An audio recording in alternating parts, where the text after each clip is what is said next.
All right, so today we're going to talk about how combat works. Wouldn't be a fun fantasy adventure game if you didn't get to beat down some bad guys as you travel the world. So here we have with Barrick again. We're going to leave him with this equipment that he had on before.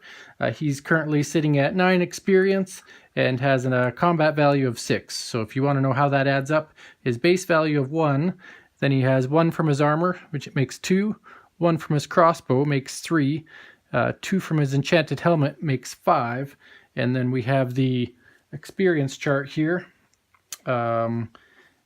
Gets him to his 6 because he has +1 for being 4 to 7 experience.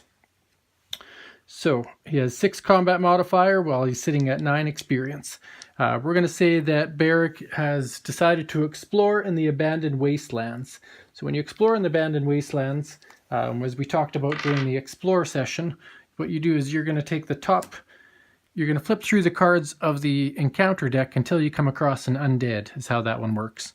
So I would keep on flipping cards. There's that Orc Warrior art that was talked about during that podcast. Wolf, Ghoul. So the first undead we come across is a Ghoul, and that is an undead demon. So because it's undead, that'll be the first creature that he's going to battle. So here we go. That Ghoul has 6 combat value, worth 3 experience, and it has a paralyze effect. So the way that combat works in Legends of Novus is before the player has any actions, the creature always has a triggered effect. Unless, of course, they don't have that ability, but many creatures have a triggered effect. If you see this D10 symbol, I'll put the visual up on the screen here. That D10 symbol means that you have to roll your action die. And what it says here is if you roll less than 6, you suffer -3 to your combat value this turn. So what Barrick has to do is before any decisions are made about combat, he's going to roll his D10, and if he rolls less than 6, he's going to get that paralyze effect. So he rolled a 6, which is not less than 6, so he's not paralyzed. Many of these creatures will have an additional wording that says you get to add your experience to the roll, because the more experienced you are in Legends of Novus, the more knowledge you have about the creatures of the world and how to defeat them is what that represents. Either way, he has passed the paralyzed test here for the Ghoul, and so he's not victim to that -3 penalty. So what do we do next? Next, Barrick decides if he wants to battle this creature. So given that he explored here, he probably wants to, but you always have the choice to run away. In order to run away, you have to roll your action die and get 5 or less. So less than 6 is the magic number. You have a 50% chance of running away from any battle. There will be cards that have modifiers to your escape. There will be creatures that fly that may impact your ability to escape, but the general rule of thumb is roll a 5 or less. Barrick chooses not to escape. He wants to battle the Ghoul. So what happens next is we look at Barrick's combat modifier and see does he have anything else that would allow him to get a bonus against this Ghoul. So nothing here grants some bonuses to undead, but there are classes and cards that will give him bonuses. The Druid gets an additional +2 against animal creatures to represent that they know animals well and how to defeat them or how to scare them off or just win a battle against them. But he doesn't have any special skills against undead. That actually is something the priest has. So it's going to be a flat-out roll. This Ghoul gets +6 to their combat roll. So they're going to roll a D10 for the enemy and get that +6. And tried to make it fair, Barrick is at 6 as well. So it's going to be a perfectly even roll here.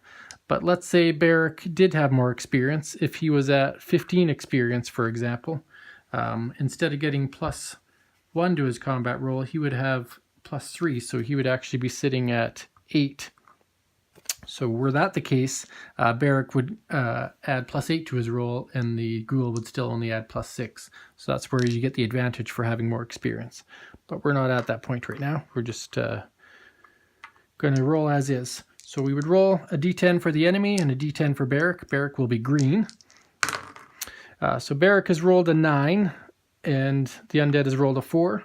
So as long as Barrick rolled higher than or has tied with the creature, Barrick is victorious. So in this situation, Barrick has won the battle against the Ghoul. It's just a 1-roll battle, and although that might seem very random, Again, you always have the choice to run away, and you always have the ability to look at the equipment you have and decide if you even want to explore mandatory encounter locations. Or there might be cards such as the fighter that you can discard cards to get a combat bonus if you are going to get defeated. When you defeat a creature, you get different perks. So as mentioned before, he's going to be worth 3 experience points. That's what the book represents, the lore book.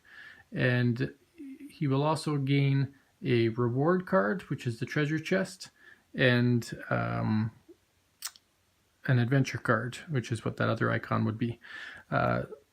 But different cards will have different things. There's creatures that will give you benefits such as, let's just pull one out here.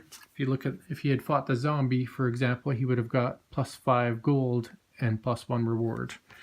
Or if he had fought against the Orc Warrior that we showed you earlier, that would be +1 reward and +10 gold and 2 experience. So every creature will have different abilities, different rewards, different loss conditions. There's all kinds of things that you're going to encounter in this game depending on what you fight. So that is combat in Legends of Novus. Now, quest creatures are a little bit different. They're we're going to talk about those in a future recording here, but that's how you fight regular creatures in Legends of Novus. Thank you for watching.